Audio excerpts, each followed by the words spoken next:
And so for those of you who are not from California, I always like to say, stay tuned. California is coming to a neighborhood near you. New American Dream. Suburban home. Every person having a tract of land. And why not? We have so much land. And it was pushed by the tax dollars that were coming from the gas tax. Guess what? That model is over. We're no longer building suburban tract homes. We're building very few of them.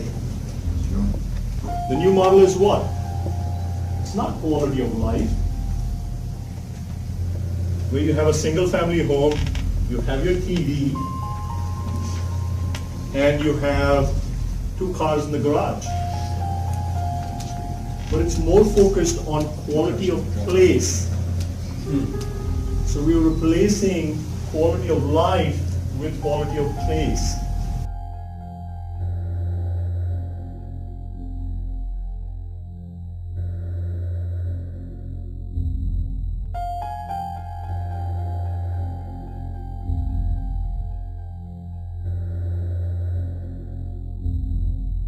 If you've ever driven I-5, you've probably seen the big signs for this.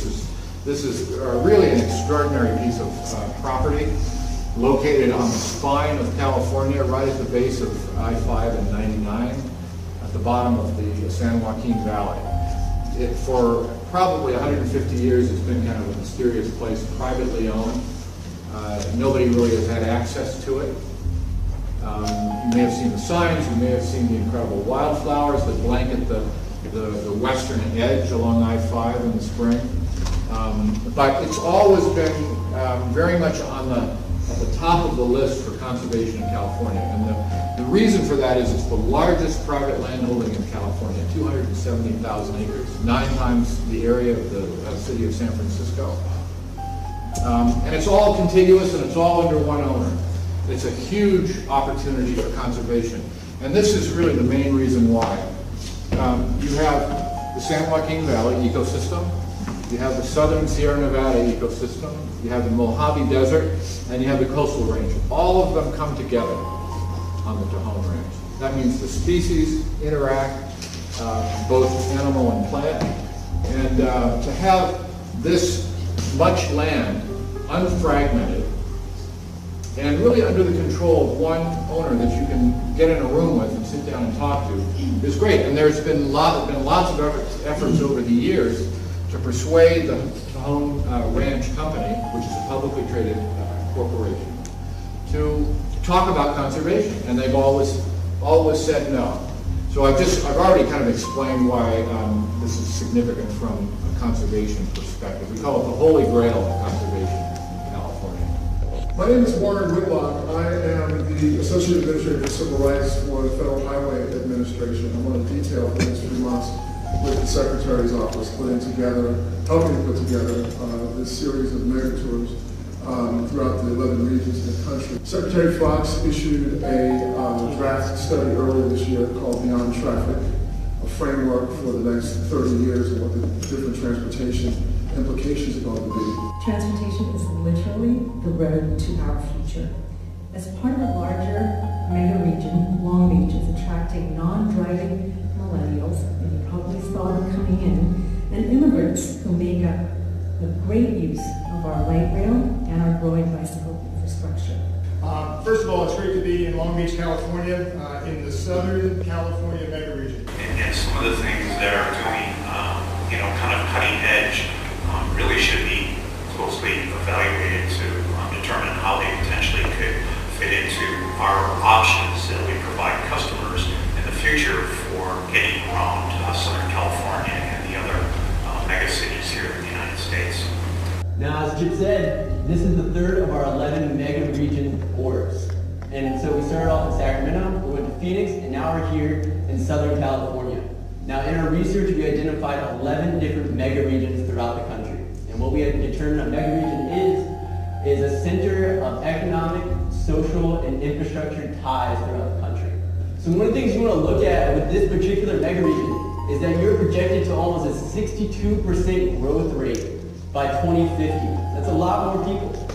That's how we arrived at the 16,196 residential units that are currently being proposed.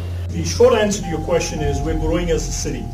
SCAG is projecting that this city will add about 20,000 people in the next 20 years. And the population projections for the next 20 years would bring, another about 55,000 people, and depending on how big the average household would be, that could be another 15,000 or 18,000 new households. Where are all these people going to be coming from? Because a lot of people are leaving California. Businesses have left California, so where are we going to get the increase in population? And schools enrollments have been declining over the years. So where's everybody coming from? There are also birth rates. And what we are also observing is that fewer and fewer people are having fewer and fewer kids. Fewer children are being born. Fertility rates have been cut in half. I would hope that we begin to build in the center of West Covina in a denser, walkable, more compact and diverse way. I am in West Covina in Southern California, and I'm over in what is going to be the new downtown area. We are in Pasadena. They are building this construction site, Stack and Pack, Lux Apartments coming soon. Look at this. They're doing this everywhere. Everywhere they're building Stack and Pack. Okay. Oh, another one.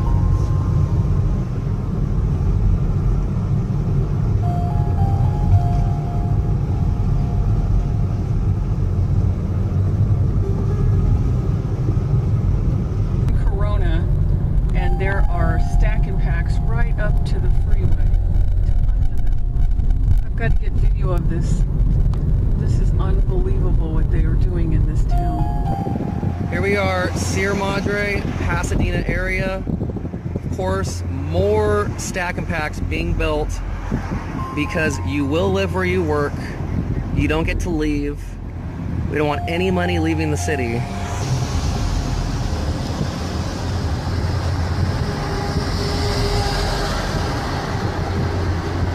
Look at all those units. And there's the train right there.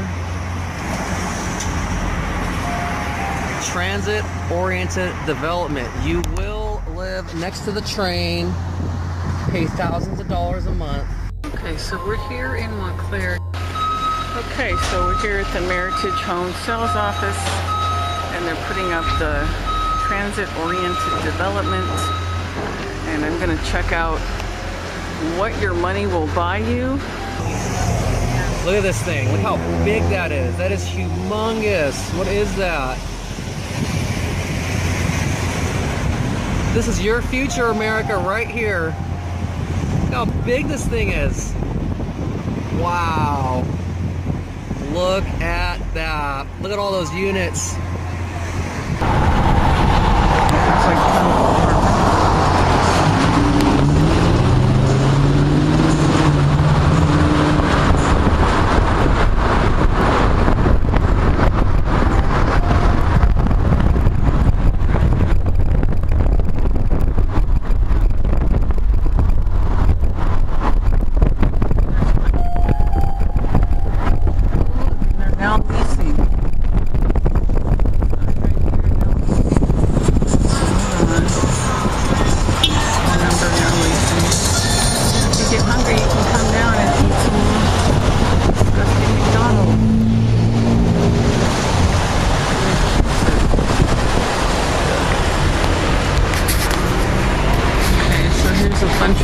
It's like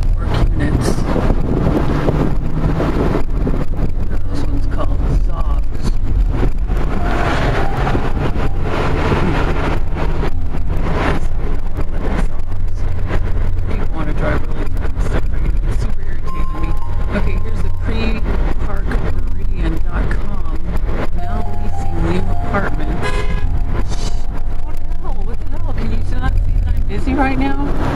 Jeez, these people are so awesome. Getting an accident filming for Gary. Okay, so here's some more of them. Live Vivery, Live Vivery. You are home. Oh God, hell no. In my worst nightmare would I want to live in that. Now leasing. Smell your neighbor's farts. Library, now leasing. What do we got here? Oh, do not put an American flag at the top of this. I mean, it's good to see the American flag, but at the Platinum Gateway Apartments, really? Because that's the new American dream. Oh, aren't you excited that you could live here? Look at all that. Oh my gosh, that is a lot of units. And it keeps going and going. Basically, very few people know what SCAG is. We know what it is because we're involved in this world. Southern California Association of Governments covers 19 million people in Southern California. They are an unelected,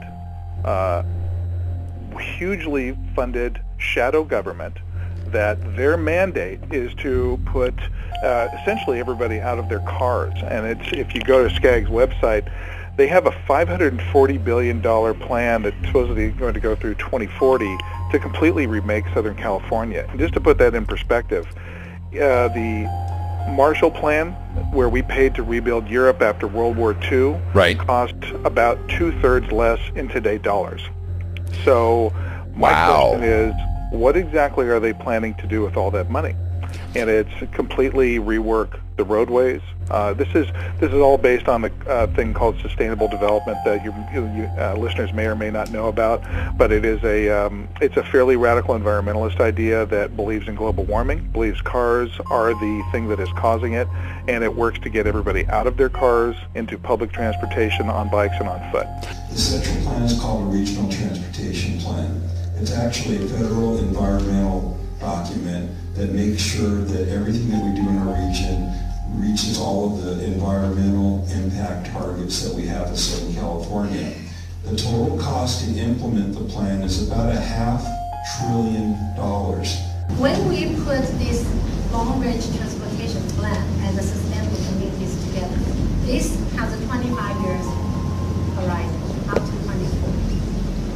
And we have about $500 billion investment in the transportation infrastructure, environmental justice, to make sure the low-income population households and also minorities, their interests are protected. That is very important. That's why we are here. Yes. Can you define what the minorities are? What minorities are you protecting? Yes, minorities based on the federal definition, really based on the ethnicity. So any non-white ethnicity, including African American, including Asian, including Hispanic. So you would be considered a minority? I would say so. By the federal definition, yes. I just want to understand what you're saying. Yes, absolutely. But as a matter of fact, we do see, that's a very good question, Tracy, we do see a trend that so defined minority may become majority in terms of the population. So if there's less Caucasian people, then are they the minorities too, or not? Caucasians are still considered as non-minority by definition. Where we live in Fontana, Hispanic people are the majority. But in numbers. That's just, but that's not what you would consider a minority. So because there's less Caucasian people, that's not a minority. Hispanics, even in your community, they are majority by number. They are still defined as minority. What are we like?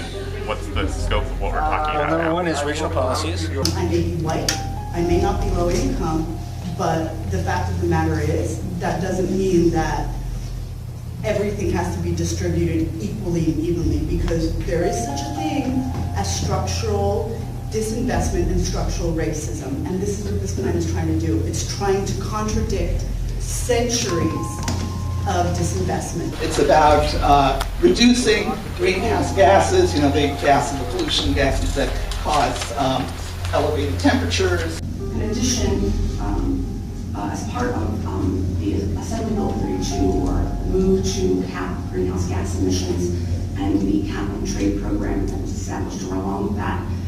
Revenues are coming in higher than had originally been anticipated. So the last auction was in February, netted about $650 million. A substantial reduction in greenhouse gases. Who cares? We don't care about greenhouse gases. How much heat are we trapping? It's an interesting graphic. The extra energy trapped by human-made greenhouse gases is equivalent to 400,000 Hiroshima atomic bombs exploding every day, 365 days per year. We have to learn how to generate energy in a more sustainable way. You know, if you're thinking about what do you want Fontana to be known for, maybe Fontana can be the most sustainable city in the Inland Empire. They have a sustainable development program now with a sustainable program coordinator. It's a full-time staff that came out of this great legal challenge. I think we go from a local control government to a federal control government. They fool you into thinking you have local control, you don't. Not when it comes to emission standards and environmental impact. The reason this is happening is because the federal government is setting up the grants and loan system. So as you mentioned, how are we going to pay for this? Well, the way you pay for it is by setting it up so that you can get loans and grants. But you haven't secured the funding for any of these ideas. You can't until you have the idea on paper. So you're going to change the way our lives, the way we live our lives in West Covina to accommodate the requirements for federal funding. That's exactly That's it. what you're doing. Well, first that's what I just heard you say. No, I said we're setting up a general plan to allow us to apply for grants. We don't have to apply. In other words, yes, but here's what I see as a resident. You're trying to force us all to get on bicycles so that you can reach into the federal purse and get the money, regardless as to what we want in terms of the form of and you can see that. No, that's the way it is. The purposes, that's what you're proposing. That the federal government, when they do that, they're giving you money to redo your street. But not in a way that will actually work. So what good is that? So then you don't have money to redo your street. I think people are getting more and more comfortable with the idea of live, work. We have a lot of discussion, and at the Ontario Forum that Professor Leverage mentioned, we talked about the millennials, and are they different than older generations? Do they want to live differently? Do they want to use transportation differently? Look at the millennials, really kind of my generation, and perhaps those that are a little younger than me. They're looking for a true work-live environment. So they're looking to move back to city centers. And they're looking for places where they don't have to get in their car and drive for 20 or 30 minutes to get somewhere. They're not going to be faced with enormous traffic challenges because of that. The changing demographics that's occurring at two levels with the Gen Ys that are categorically rejecting the suburban living format and preferring the urban living format. That's not true. So I'm the boomer arguing that millennials will change the future of America's landscape to be more urbanism, more walkable and so forth. And the millennial actually is adapting to that kind of life. So there's something called shared mobility, shared economy. People will continue to drive. Most of us will drive in the future, but we'll drive differently. And what was done by a car probably will be done by 5 cars in the future. So people will drive, but there's the shared mobility aspect. Many of the millennials are willing to stay in houses that others stayed in before, willing to share a car, to share a bike.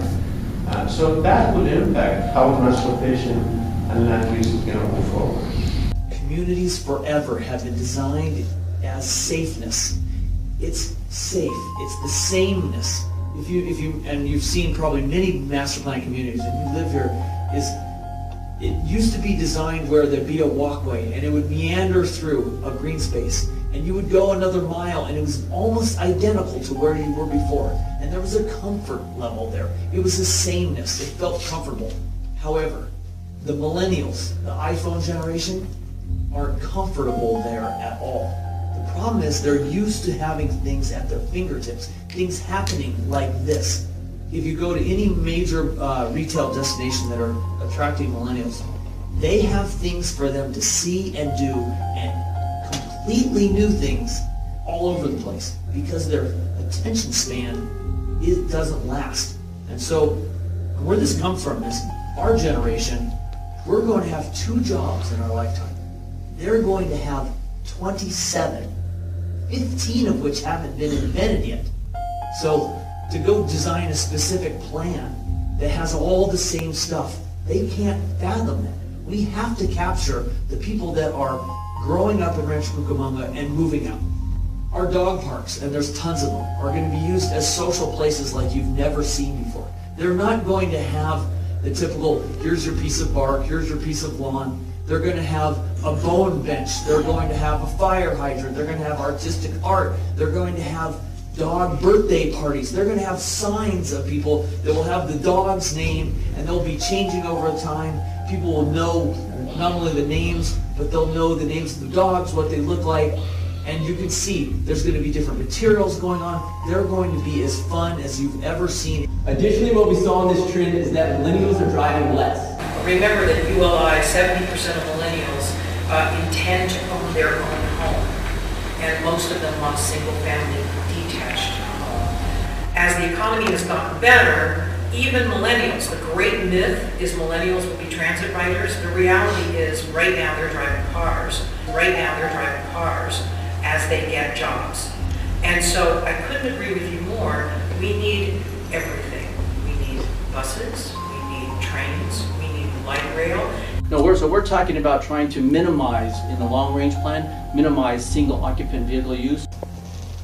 So I think it's important to keep in mind that we don't need everyone to get out of their cars. All you need to do is remove 10% of those vehicles. To give people an access and availability to modes of travel other than the automobile. The trend is nationwide that more and more people are seeing fewer people who want to drive, more people who want access to a wider variety of ways to get around it. Through encouraging people to get out of their cars with a development pattern that allows them to do that. Something to consider, because we're talking about keeping people work right where they're at, sticking around, not getting on their cars and driving around, so that could be something to consider. How do you get people out of their cars unless they feel safe riding in a transit system when all we've known is the security of our cars? You're trying to get somewhere, right? If you didn't have to drive, that's even better. We're looking at policies, developing policies, and getting this as far as we can. On transportation, we want to make sure that our roads continue to be in good shape. And we also want to make sure that our streets and our roads are more bike-friendly and pedestrian-friendly. Here we are, Buellton with their massive bike lane program, because this is sustainability. Small town, less than 5,000 people, probably never any traffic going down this street, but we need a massive bike lane so that no one rides down the street. I am in Riverside, California right now, and this is the epitome of Agenda 21. So you are looking at a bike lane. It is a full lane that goes all the way up the street. So I have noticed in San Luis Obispo that there are no buses in the downtown area. That means that this city is not fair and equitable. It is not a good communist city, even though we just passed by some communist art. So they need to redo their general plan so there can be buses everywhere, because people can't get around if there's no buses. So they need to take out this lane of the road you're seeing right here, put in a bus lane, and then you got your big bike lane. That would be a fair and equitable city, because you have a bus lane, a bike lane, and car lanes. Equality for all. Wow, so you're working on Saturday? Well, at least you didn't have to go too far, right? No, it's 20 miles. Yeah, so did you ride your bike? No, I don't. No bike? I never ride a bike. Oh, okay. Never. I don't know how to ride a bike. I'm just teasing you. Last Saturday, I had the opportunity to trail to, well, I didn't really ride the bike. I took pictures by the bike. I'll get that, I'll put that out there. Yeah, I did not get on that bike. Just the extension of one lane of HOV in each direction is a $550 million project. each direction. And it's about 3 times that cost, but think of the capacity improvement that brings. This is about creating what is going to resonate most with the people as they receive it. So how do we do that? Because one of the challenges we have is, as we work through the process on one side, it's about the language that's used, just like you all have in your independent businesses. You know, there's as much jargon for education and business and engineering and the other as, you know, one for the other. So it's about making it what resonates most with people. Increased use of tolls, say managed lanes, as opposed to tolling. The public hates the word toll. When you say to people, we're going to toll a lane in order to help traffic move faster, they don't hear anything but toll. If you say to them, we're going to allow solo drivers to ride in a carpool lane for a fee, they go, oh really? How fun is that? So think about the marketing of how you say what you say and add stuff to the discussion. Don't take stuff away. Tolling means you're taking something away. So I will be voting no on this because it still pertains to what you call express lane and what I call toll lanes. My last question from the presentation we had a few months ago was you told CEQA and all the investigations that are going on that before we even put a shovel in the ground, this organization will spend $40 million. Is that still the way through? Before we put the first shovel in the ground? I was given that figure a few months ago. The overall numbers that were shared with the board last November and were also provided in this recap binder, total cost up to construction starting in 2019 is actually approximately $100 million. So that's the other thing that you need to think about also, is that it isn't just us standing alone. We're not an island.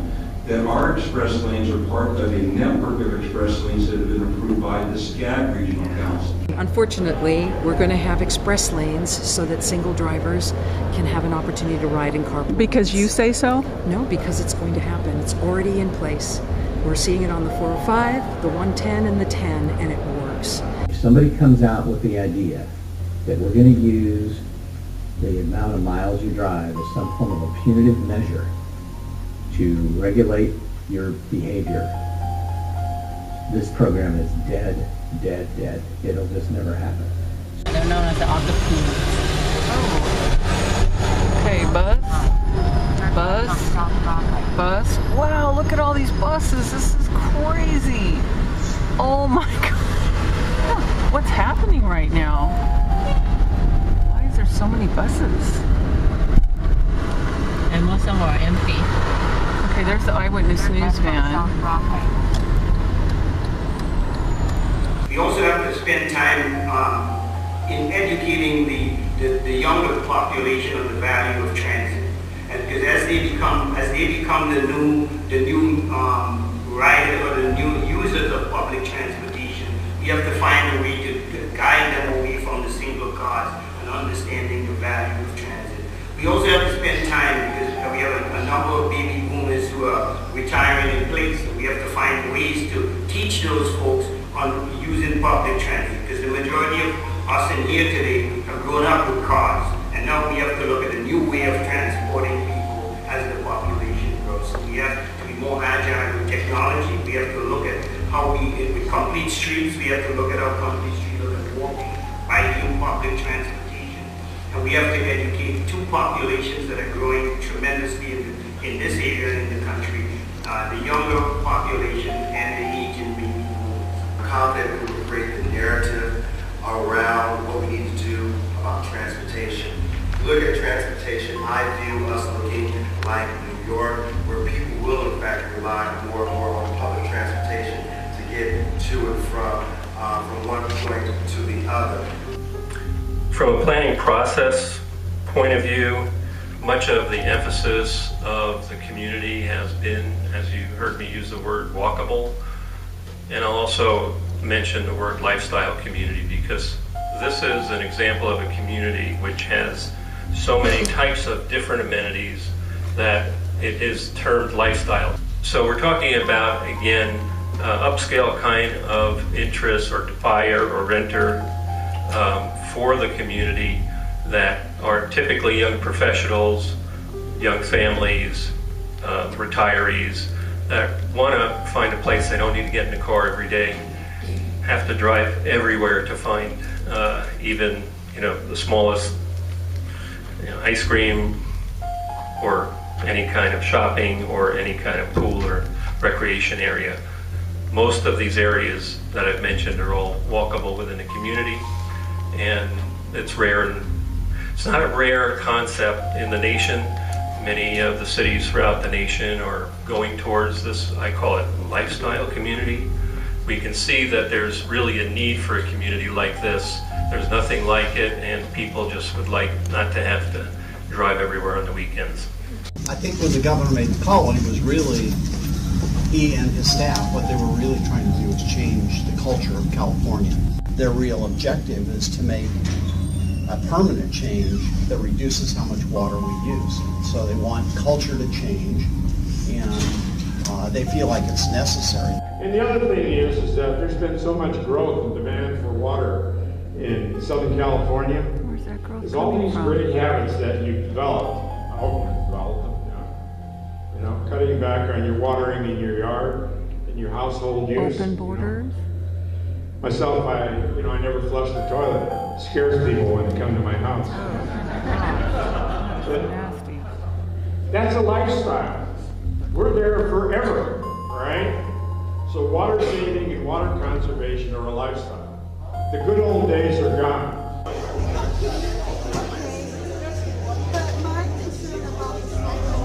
So apparently over at St. Joseph's School, the kids are propagandized that they have to live in a sustainable world, and they're actually being taught that they have to ration food and water. That we agreed on where we were trying to go so that we could prioritize scarce resources.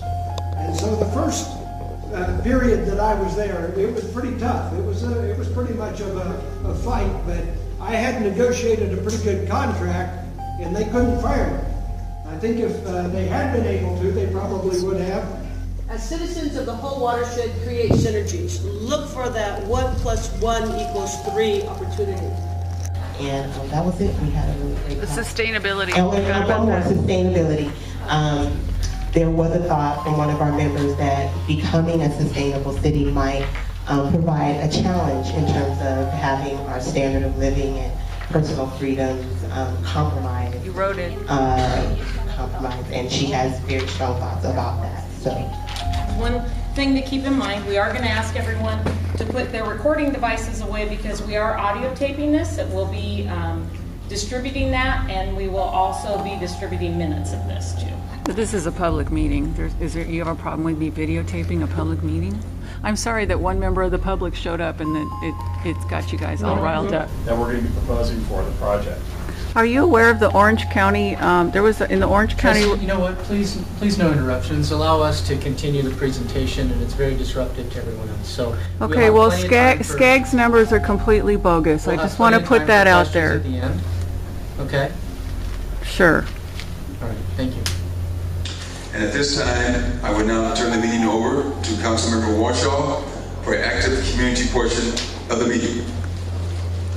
Before I turn it over to Councilmember Warshaw, I just want to make sure everyone's clear that the tables on the left side are for the appointed creative group members. The audience is here, and the appointed active group members are on the right. So if you're not appointed to one of those groups, then go ahead and have a seat in the audience. Well, I don't really feel comfortable with your backs are to us. Yeah, your backs were turned to us. I mean, can you turn your table so that we feel like, I mean, it feels like you guys are blocking us out.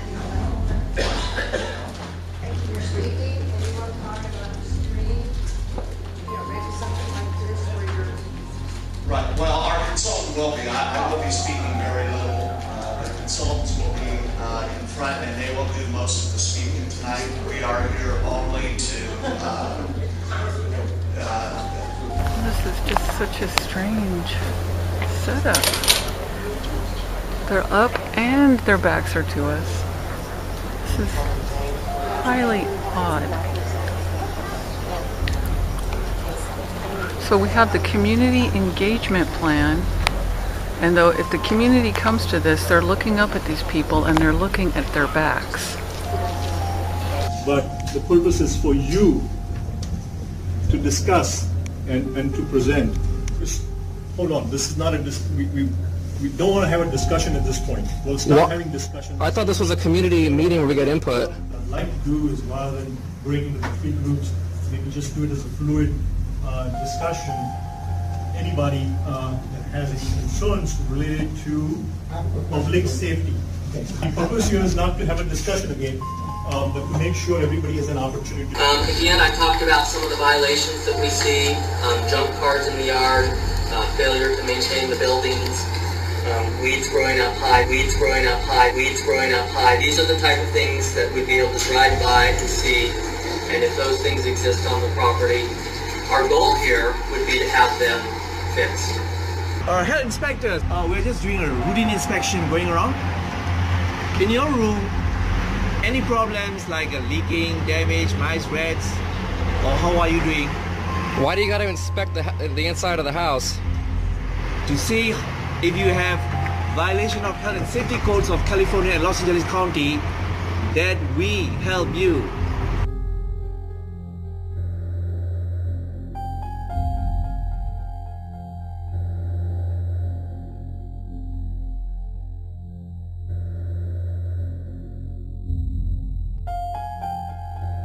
There it is. Brown is the new green. This is what sustainability is all about.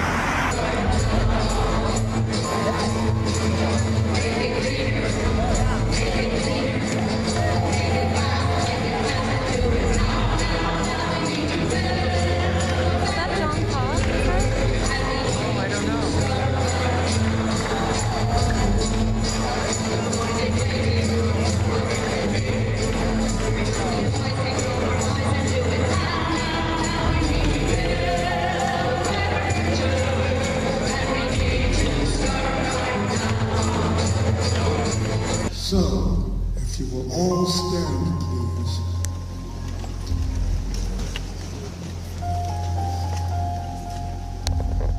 And with the divine beings, and with Bahia himself, let us all take a deep breath and hold it. Remember Bahia, and as you exhale, not yet, together we will breathe life back into Tovanga.